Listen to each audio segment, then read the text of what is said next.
700 cases were solved. with 1,700 suspects arrested and 110,000 relics retrieved. And for major accidents and hidden dangers to cultural heritage sites, we also had special campaigns to rectify over 16,000 problems, such as fires.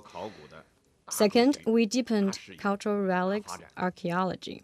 We took a holistic approach to archaeology, and we started and advanced the 18 major projects, including Xia cultural research under Archaeology China.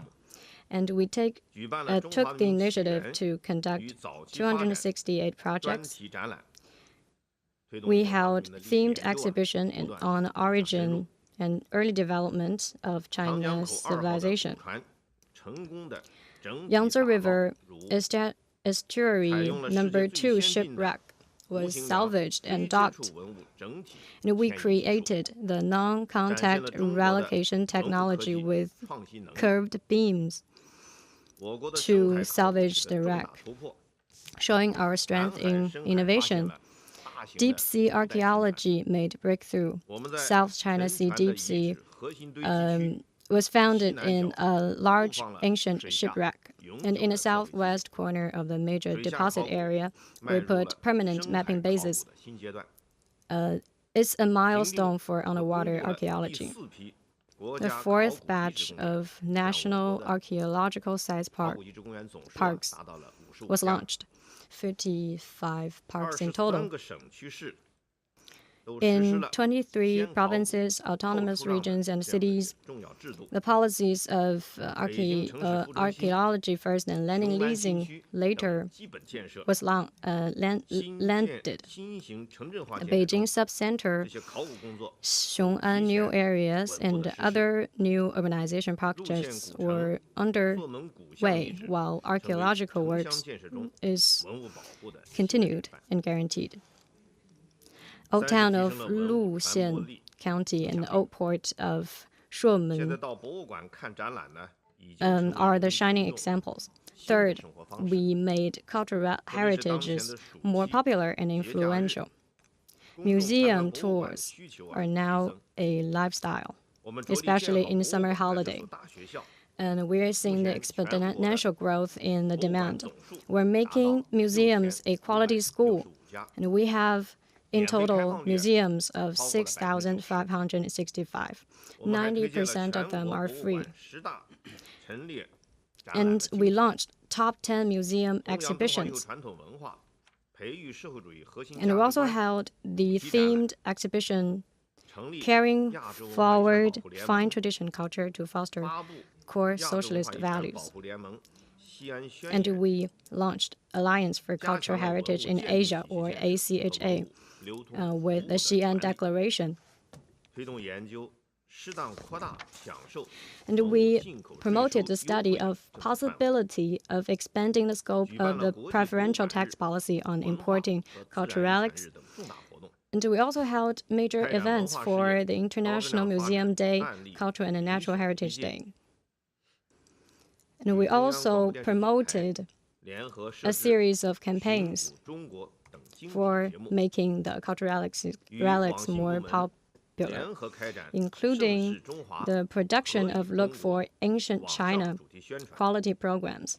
And we also worked with cyberspace affairs departments in making What Made the Ancient China Heydays campaign. And we also had a digital exhibition of civilization in archaeology, which was launched in the UN headquarters. Fourth, we furthered protection of revolutionary cultural relics in 31 provinces, autonomous regions, and cities. And Xinjiang Production and Construction Corps approved the second batch of list of revolutionary cultural relics. In China, immovable cultural relics in the kind was over 36,000. The National Mongolian Tibetan School and other major projects were repaired and opened to the public. And we promoted quality resources of revolutionary cultural relics to make them a source for ideological programs. Fifth, more technological innovation to support qualitative development of cultural relics work. We compiled related recommendations, revised standardized management rules on the conservation. And we also had the guidelines for conservation production. And we also did the key research-based selection by NCHA, 40 bases in total. And we also had projects that make cultural heritages go online and digital, including digital central access. And we promoted the conservation of Yungang cultural heritage and Yungang studies. Sixth, talent building. We made efforts to solve the problem of understaff. Cultural heritage conservation and archaeological institutions continue to have more staff and establishment strength. The staff's fieldwork allowances are much higher. The industrial and vocational competition is now Class 1 national competition. Academic system are now complete. The university is covered by the project of cultivating urgently needed archaeological talents. 13 in total now have increased their doctoral enrollment by 57%. The setting of degrees of cultural relics and cultural relics technology in science saw progress. And that's all for my today's briefing. My colleagues and I are now ready to take your questions. Thank you. Thank you, Vice Minister Li. Please name your agency before you ask your question.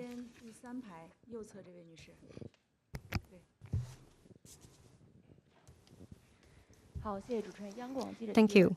To leverage cultural relics' role in embodying and spreading history, we need to enliven them. What has been done in interpreting their values, thus cultivating historic and cultural knowledge of the public and boosting people's morale. Thank you. We put people first and keep promoting the all-media promotion plan. And we'll make all-type, whole-chain, all-media, all-round system for publicity so that cultural relics and cultural heritage sites can be lively and popular to better nourish people. And we've done efforts in 3 areas. First, wide news coverage to build a brand.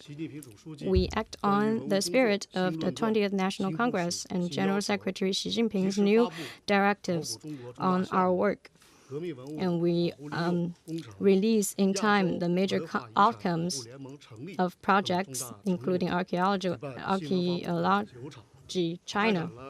We made 9 press conferences in terms of policy of cultural relics work in the new era, newly amended underwater cultural relics preservation and regulations, and deep-sea archaeology breakthrough, themed campaigns of over 20. And we also established the information center with an official video account. The first day videos, likes, and new followers led the central government departments, seeing 46% year-on-year increase. And we worked with nearly 200 units to build a new media communication matrix to tell good stories of Chinese cultural relics. Second, We held themed activities working with more partners. We had a strength in cultural heritage resources and media. So we select publicity activities to tell the values of cultural relics. And we work with relative departments to have over 100 quality projects. And we had the online major campaign. And we also worked with 10 websites and media outlets to release our news, and 12 cyber affairs and cultural relic departments to have online and on-site campaigns. We also worked with PBOC to publish the commemorative coins, silk and gold, featuring national treasures. And we also had the selection of major projects in cultural relics. And we also during the International Museum Day, we had over 10,000 services and projects to promote cultural relics. Now we have more partners. Third, quality programs to reach to more people. We worked with CCTV to produce the 10-episode Xi Jinping's Cultural Story, a mini documentary series with 6.6 billion hits online. And we produced Look for Ancient China. And it has already aired Ancient Yunnan, Ancient Shu, and Story of Jade. The UN headquarters also saw the exhibition of Civilization in Archaeology. Our activities have been well received. Programs like Cultural Born Here, Civilization in Archaeology, and are now under production. Cultural relics have been closer to the general public. It transcends the times and become part of today's society. Thank you. The next question, please. 主持人，香港紫金杂志提问：博物馆是保护和传承人类文明的重要殿堂。 Museums are important places for protecting and carrying on China's fine tradition. How do you secure the innovation by museums? 好的。谢谢这位记者朋友的提问。 Thank you for your question. In recent years, we have earnestly implemented the instructions of General Secretary Xi Jinping on museum work, intensified reform efforts, optimized the system, and improved our services. A modern museum system with diverse types, diverse entities that benefits all has basically taken shape. In 2022, there were 382 newly registered museums in China, taking the total number to 6,565.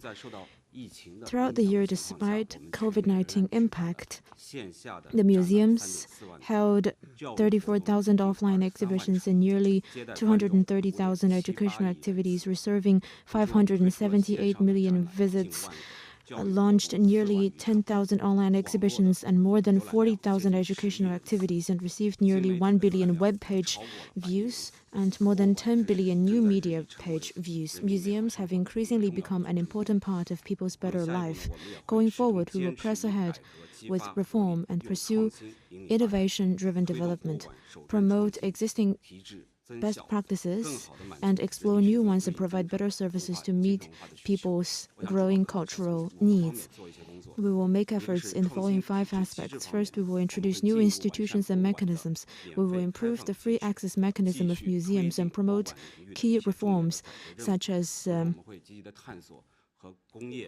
in many areas, and we will actively explore joint certification, co-construction, and co-management of industry-specific and university-based museums to include more museums into the sector to invigorate the museum system. Second, we will improve museum hierarchy. We will promote the creation of world-class museums with Chinese characteristics and the development of national key thematic museums to support the development of provincial and major prefecture-level museums with special features, launch pilot programs to upgrade small and medium-sized museums, increase support for the development of non-state-owned museums, and coordinate the development of museums of different regions, levels, ownerships, and types. Third, we will consolidate the foundation for development. We will carry out a review of the record of first-class cultural relics in collection, and to lay a more solid foundation for protecting and managing museum collection, we will promote key projects and improve the protection of cultural relics in museum collection. We will promote the digitalization of museum collections and share more basic information. Fourth, we will provide better service. We will continue to promote the top 10 museum exhibitions and the exhibitions that promote China's traditional culture and cultivate socialist core values, and organize activities such as traditional festivals and anniversaries in museums, and provide more quality services. We will guide localities to optimize the appointment system according to local conditions and train our museum guides to provide better services in museums for the public. Fifth, we will expand communication and exchanges. We will work with media to produce many high-quality programs to tell the stories of cultural relics and share knowledge about history and culture. We will consider issuing guidelines on overseas exhibitions, strengthen planning, enhance curation, and expand the international reach of the Chinese civilization. Next question, please.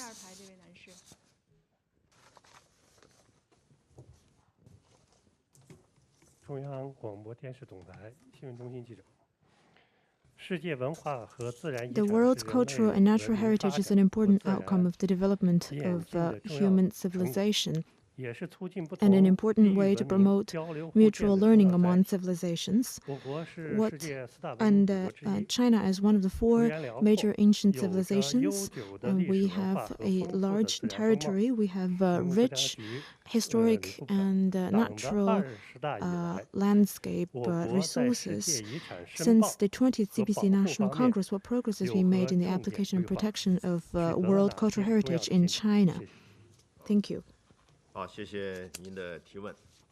党的18大以来啊。 Thank you for your question. Since the 18th CPC National Congress, the NCHC has implemented the important instructions of General Secretary Xi Jinping on application for world cultural heritage. 重要指示批示，因为总书记要求啊，在世界遗产申报当中啊。 He instructed us to ensure that during the application, we need to ensure that it delivers 3 benefits, which means that it should be conducive to showing the historic and cultural values of the Chinese civilization, and it should help us to show China's pursuit in terms of spirits and values, and also help us to showcase comprehensively the true ancient and modern China. These instructions are implemented in our application for world cultural heritage. Since the 18th CPC National Congress,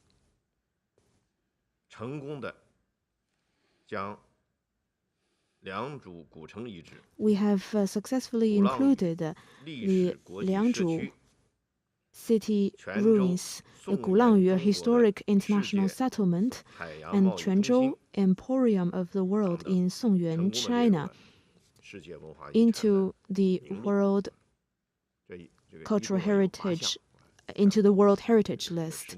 Altogether, 8 items have been newly listed. Gulangyu shows the Chinese civilization of over 5,000 history. It showcases the cultural exchanges and integration with foreign countries and profound and resilient cultural foundation of the Chinese traditional culture. And Quanzhou testifies the important role of China in maritime trade in ancient times. we have also get Silk Road's the routes network of Chang'an-Tianshan corridor in the list, and it shows the history of exchanges between Chinese civilization and other civilizations, and is an important measure to implement the Belt and Road Initiative. We have made notable progress in including more sites into the list. In protection of world cultural heritage, we have urged and guided localities to earnestly fulfill their obligations under the convention and enhance the level of protection and display. This year, we have held the National Grand Canal and the Great Wall Protection Work Conferences to make plans for the next steps.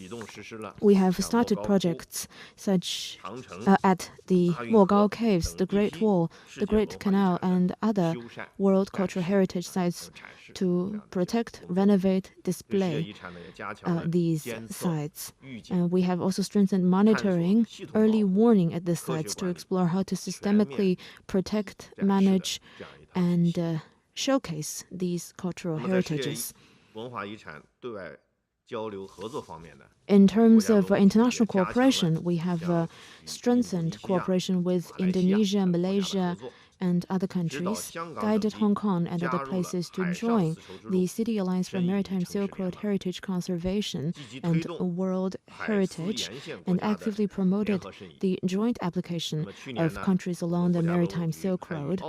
Last year, we worked with Cultural Affairs Bureau of the Macau Special Administrative Region to jointly hold the Maritime Silk Road International Cultural Forum to promote cultural exchanges among countries along the route and expand the influence of Maritime Silk Road heritage application.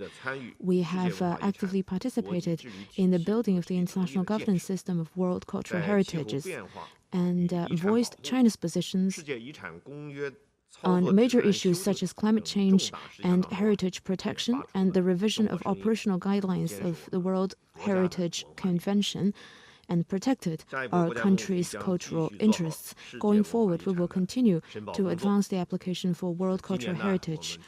And this year, we will strive for the success of the application of ancient tea plantations of Jingmai Mountain in Pu'er of Yunnan province. We are making preparations for that. We will work with Beijing to ensure the protection of the Beijing Central Axis, and we will update the candidate list for World Cultural Heritage in the spirit of General Secretary Xi Jinping's instruction. In accordance with the application criteria, we will sort out and cultivate potential projects. By updating the list, we will try to build a system of icons that help us verify the history of our civilizations, our national spirit, and help us showcase both ancient and modern China. Thank you. Next question, please. 谢谢主持人。中国教育电视台记者提问。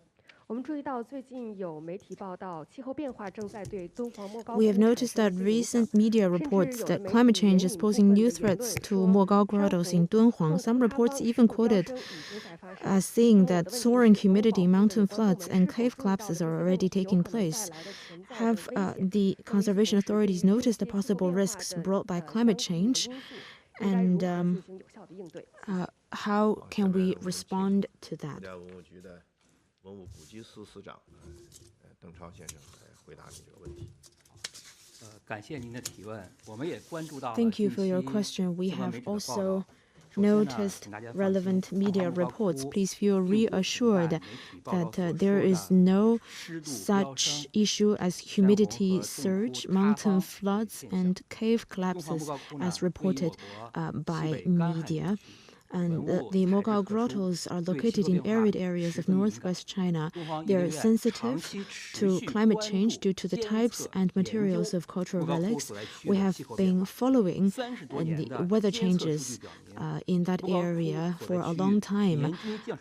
Our data over the past 30 years show that the precipitation there is mainly light and moderate rain, with an average annual precipitation of about 40 millimeters, and heavy rain or rainstorm has occurred only 6 times. The most recent one has lasted for a day, and there was no cave collapse.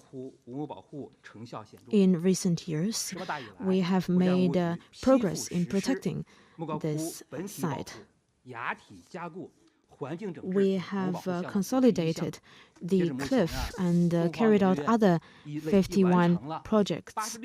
We have finished renovation and protection of 86 caves, and we have protected the caves against sandstorm, and we have developed key technologies in terms of monitoring. We have established engineering center for protecting such relics. By installing protective doors and other measures, we have solved the rain leakage issue, and we have reduced the impact of climate change on microenvironment. By monitoring the situation, we have dynamically managed the sites and ensure that the microenvironment is in safe range. We worked with climate authorities to establish a flood warning system to know in advance such weather changes, to take timely measures to protect the relics. We will continue to do a good job in this area. We will guide relevant institutions to revise the protection plans and make a mid to long-term work plan. We will strengthen capacity building and carry out phase 3 of a flood prevention project to reduce extreme weather conditions' impact on the relics. We will build smart protective doors to enhance our ability to adjust the microenvironment. Dunhuang Grottos is an example how we protect such relics, and we will work with Chongqing municipal government to hold an international forum on the protection of grottos temples in Dazu, Chongqing on August 19 this year, focusing on the issue of protection of grotto temples under climate change, and hope you will stay tuned to that event as well. Thank you. On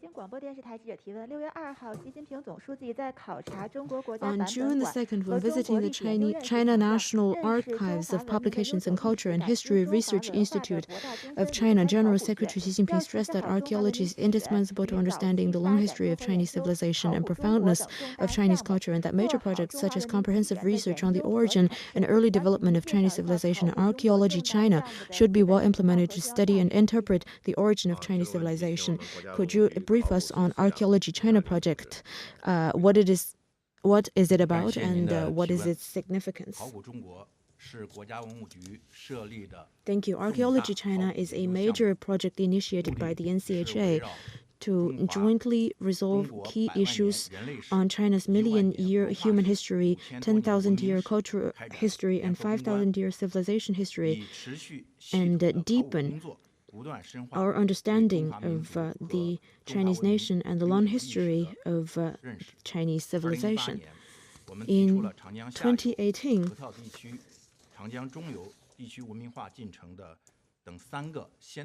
we proposed 3 leading projects.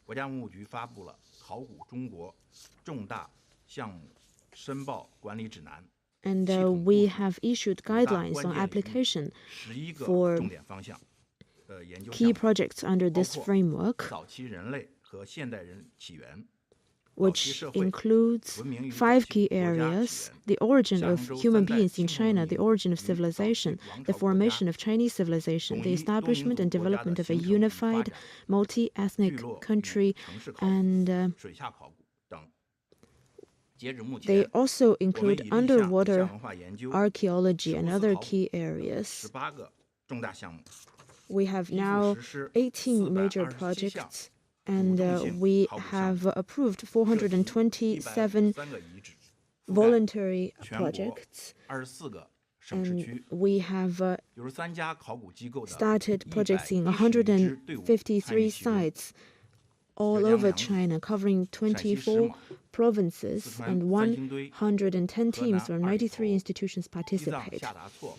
Important discoveries have been made at sites such as梁主 in Zhejiang, Shimao in Shanxi, Sanxingdui in Sichuan, Erlitow in Henan, Xiadacuo Lake in Tibet, and Kayakuduk Beacon Tower in Xinjiang, providing rich and detailed physical evidence for the history of Chinese civilization over 5,000 history. The project promotes breakthrough in key fields and issues. Studies on the process of regional civilization have been carried out in an all-round way, and we have shored up weaknesses and explored areas that got less attention. And the project promotes capacity building and disciplines development. Archaeology has worked closely with natural and social sciences. And now the researchers have a stronger awareness to plan for research themes and use science and technology, and have done research in greater depths in more areas. Third, we now have a stronger team. High-level research platforms have been built with concerted efforts of central and local governments, school and local governments, and across provinces. A large number of young and middle-aged scholars have stood out in the collaborative research, and the team is now more professional, guided by scientific theories. Fourth, we made progress in educating people with history. The platform of Archaeology China has released 75 important discoveries. It helps the public to keep abreast of the latest discoveries and research results, which has been widely praised. We will harbor a broad vision in archaeology for further strides in this area. We will continue to advance projects such as the project to explore the source and origin of Chinese civilization in Archaeology China, develop archaeology with Chinese characteristics, and thoroughly study and interpret the continuity, creativity, unity, inclusiveness, and peaceful nature of the Chinese nation, of the Chinese civilization, to make greater and new contributions to modern civilization of the Chinese nation. And we hope to get your continued attention and support. Thank you. Next question, please.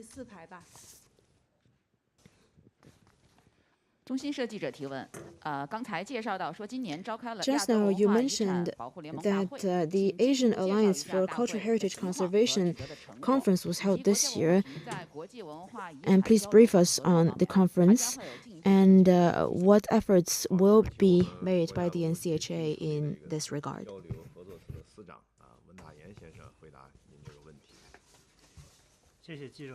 Thank you. The General Assembly was attended by 21 Asian countries, including China, and 3 international organizations in this field, including UNESCO, with 150 representatives in total, including 16 ministerial officials, ambassadors, and the 3 heads of international organizations. The alliance was established, and the member states and observer states increased from 10 to 18 and elected China as the first chair. The Xi'an Declaration of ACHA was issued. Asian Fund for Cultural Heritage Conservation was started, and a collaborative research center was established.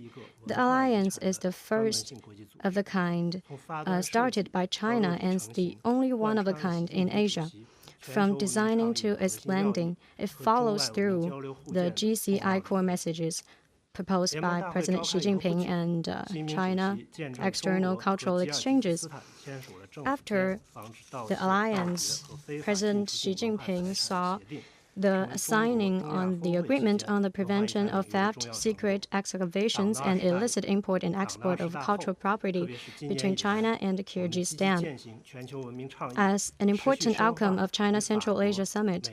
And we acted on GCI and deepened cooperation with France, the US, the UK, Italy, Greece, Egypt, Tunisia, Cyprus, Iran, Saudi Arabia, South Africa, and other cultural heritage countries in areas of signing agreements, joint archaeology, World Heritage Sites, underwater archaeology, museums exchanges, training, and prevention illicit import and export of CRs, with vivid examples of major country diplomacy with Chinese characteristics. We made partners in UNESCO, BRICS, SCIO, ASEAN, and other platforms for the governance of cultural relics.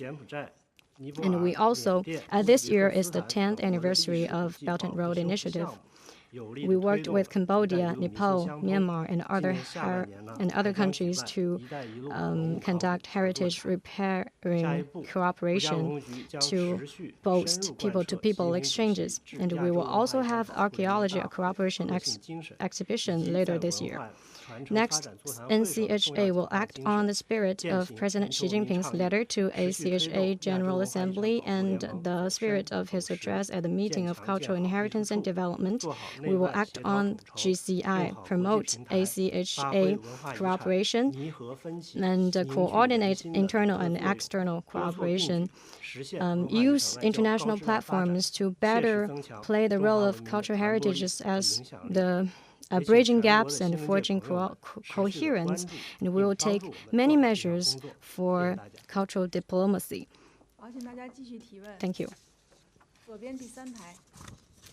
Next question, please. Thank you.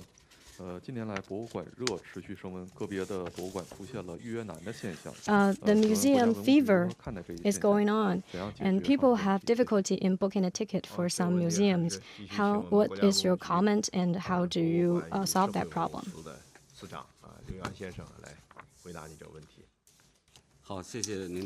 Thank you. The problem you just mentioned is what we pay high attention to. Now we're seeing the museum fever, especially in summer holidays, winter holidays, and other vacations. And people having difficulties to book a ticket for some museums. And we had special research, and we found that major museums at a national and subnational level and some major special locational museums. And we found that the difficulty, the museums hard to book are mainly big ones. But the fundamental reason is the contradiction between the ever-growing need for cultural activities and the imbalanced and inadequate cultural supplies. At the same time, some scalpers grab and hoard tickets. To deal with the problem, on 14th July, we issued the notice on strengthening the services of museums during summer holidays and other vacations, responded actively by many museums. And many museums took measures, including prolonging the opening hour and improving the visit ceiling.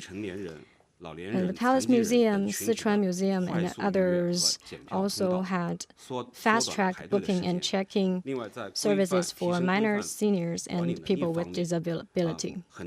In improving management, many museums have special methods for regulating non-official guides and commercial shooting. to improve people's experience. And you may have noticed that the National Museum of China worked with Beijing police to crack down upon scalpers who sold free tickets. In many museums now you can see immediate information about visit numbers. The museums also work together to oppose disruptions, including booking agents and scalpers. These are our efforts, and I would like to take this opportunity to express my gratitude for those working around the clock. Next, we will step up our efforts. First, we will expand supplies. And we will promote the publicity of less popular but high-quality museums to provide the public with more choices. And we will launch more high-quality and diverse exhibitions and educational activities. Second, we will strengthen inter-department supervision and management. We'll work with the Ministry of Public Security on how to battle scalpers with stricter supervision and punishment methods. Third, we will innovate to improve booking mechanisms, including time-phased visiting, ticket recycle, and upgrading booking system to further satisfy people's needs. And we will also set blacklists against those grabbing tickets and hoarding tickets and maliciously not showing up. And we will also authenticate for those non-official guides to improve the experience. Thank you. Thank you. At the 20th CPC National Congress, it stressed that we need to better protect and inherit history and culture in urban and rural development. What role has cultural relics protection played in this regard?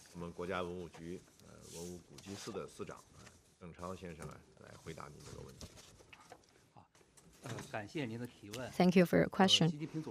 General Secretary Xi Jinping stressed that protection of cultural relics should be counted into performance. It is science-based conception, and we should coordinate the economic development and the protection and find a Chinese-specific path to conservation.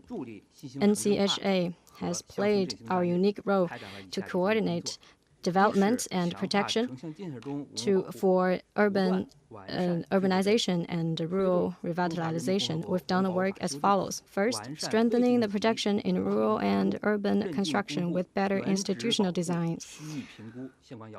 And we improved the regulations and requirements in this area.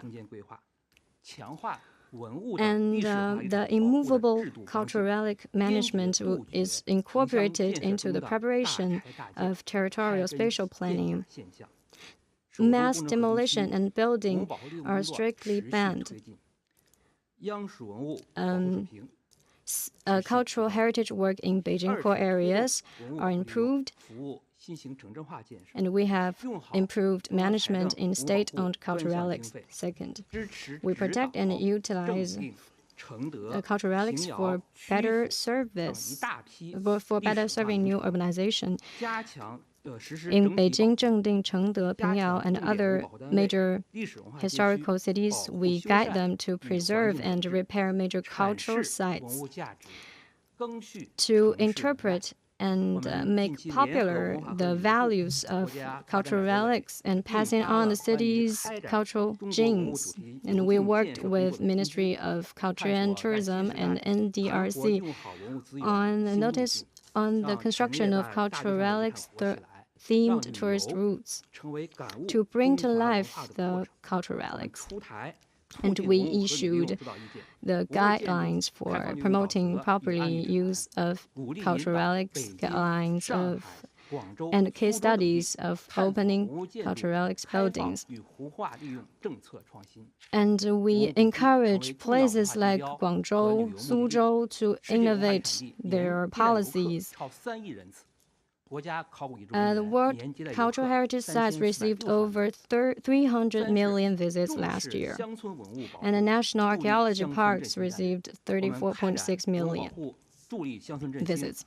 Third, rural cultural protection for better serving rural revitalization. We took major research projects to focus on lowly ranked cultural relics in villages. And we worked with Ministry of Housing and Urban and Rural Development to launch the 6th list of traditional Chinese villages. And we guided the preservation and repair of folk houses, ancestral halls, and drama stages. And we also had repair projects for people to have a better life and at the same time remember their cultural genes. And we guided the Sichuan province in building pilot grotto parks in rural areas for rural rejuvenation. And we advanced rural cultural heritage hotels, built village museums and archaeology parks as a demonstration. Thank you. And we'll have the last question.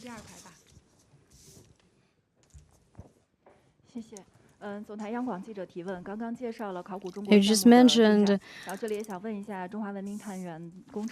Archaeology China, and I would like to talk about the project of exploring origins of Chinese civilization. What is the main objective and the progress?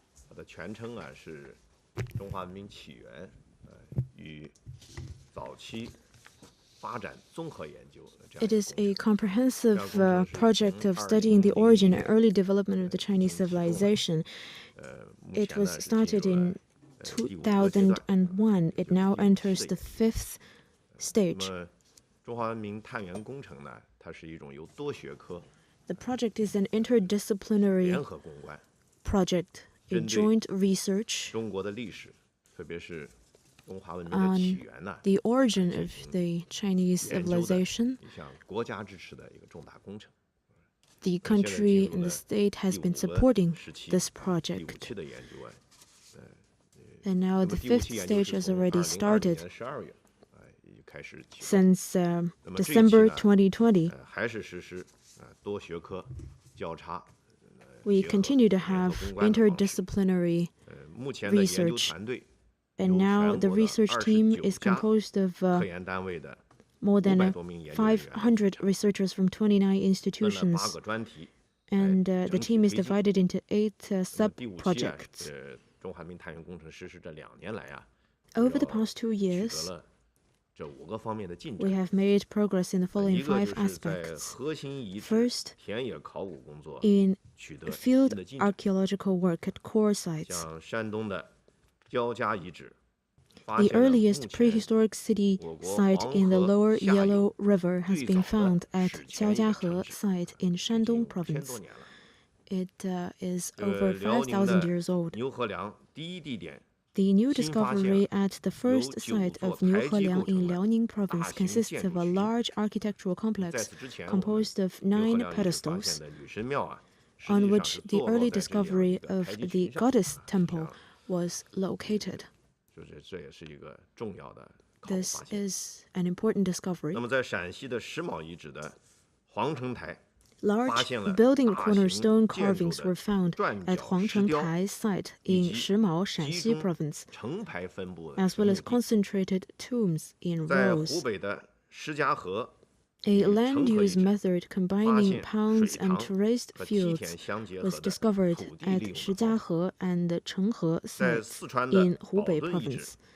Baodun site in Sichuan province discovered a pattern of settlements in which farmland surrounds residential areas.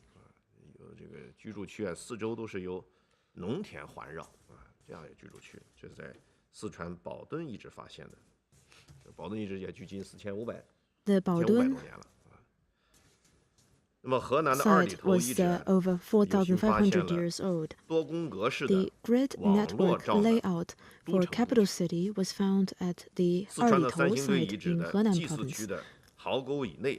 6 newly excavated sacrificial pits in the sacrificial area of Sanxingdui site in Sichuan province have yielded more than 12,000 numbered cultural relics. And second, new breakthroughs have been made in dating methods. The research team used carbon-14 dating to date the F6 lime mortar surface of Shimao site in Shanxi province, filling the gap in the dating method of such relics in China.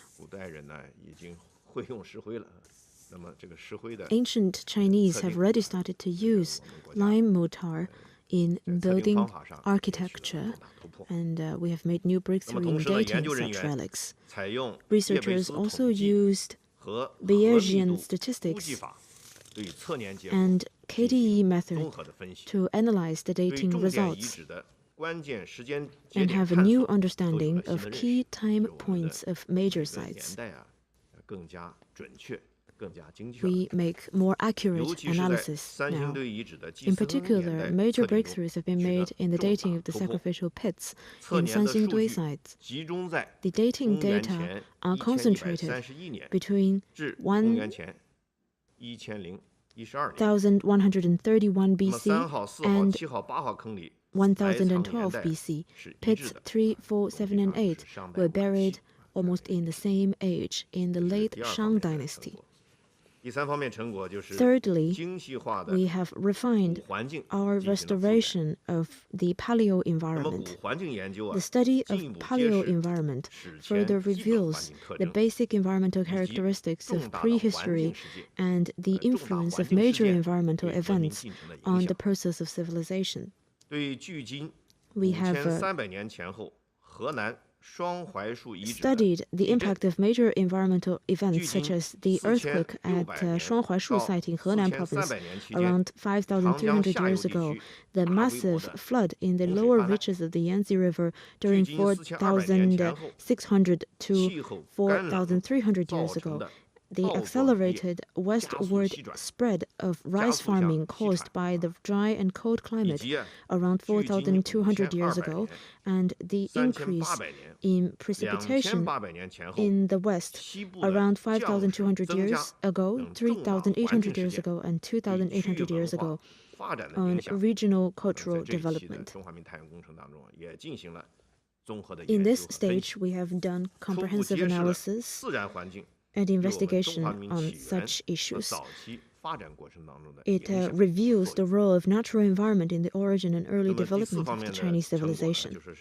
Fourth, we have advanced the study of ancient livelihood sectors. The research shows that the specialization and large-scale production of handicraft economy is a common characteristic of social complexity in all regions.